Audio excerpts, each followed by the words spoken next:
believe this is a valid argument because if the sidewalks aren't good enough for them to drive on it, they could be injured or something worse could happen. So they have no other choice but to ride on the street. I think those motorized scooters need to be just taken off the streets in general. And just because people with disabilities can't be utilizing the sidewalks, that doesn't mean that it makes them any special. Because if those scooters were to be going on the streets, it's just going to cause more traffic. So those scooters need to be taken off the streets entirely. Say if they could just make the sidewalks a little larger where they could share with the pedestrians that walk down the street or people with disabilities, that would be a fair shake. On the fence about this question because I feel like I don't know all the facts. I just picture scooters being in the way of just even whether you're disabled or you're a walking individual. It just seems dangerous. But if it's a scooter for a disabled person and I'm being out in the street, I don't think that that's right either. I think that there's a way that we can all look out for each other. People should make way for those handicapped, those in the minority, I guess, who need special privileges and things like that. So I believe it's not that convenient for telling people on motorized vehicles that they should go on the streets.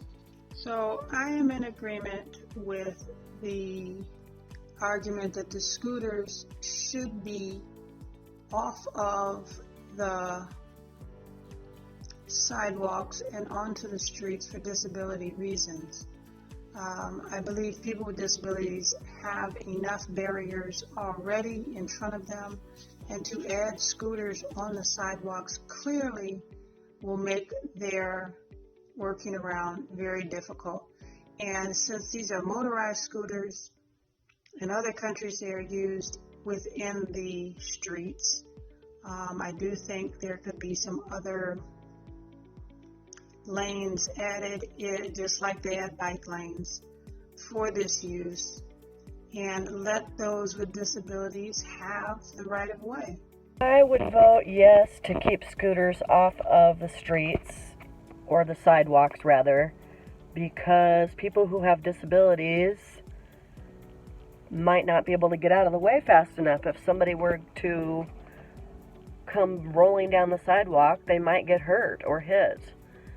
If the scooters were only going to be ridden on the street, then I get it. Then I think that's okay. But if there's any possibility that people will be trying to ride them on the sidewalks, not a good idea for people with disabilities, or for anyone for that matter of fact. I wouldn't want to get ran over. I think that scooters should not be allowed on public walkways because it really hinders the use of the walkway, period, not just for disability, but for anybody trying to walk on the walkway. It is a sidewalk, not a drive walk. Why do I feel that scooters should be driven in the street in San Diego? And because it can cause people with disabilities injury. 90% of the scooters that are driven on the street, nobody's trained. They don't know how to drive these things. There's no training. They wreck. They hit people. They're dangerous. They're a walking nightmare. So they should be driven on the street and at the person's own. Whatever happens to them happens to them.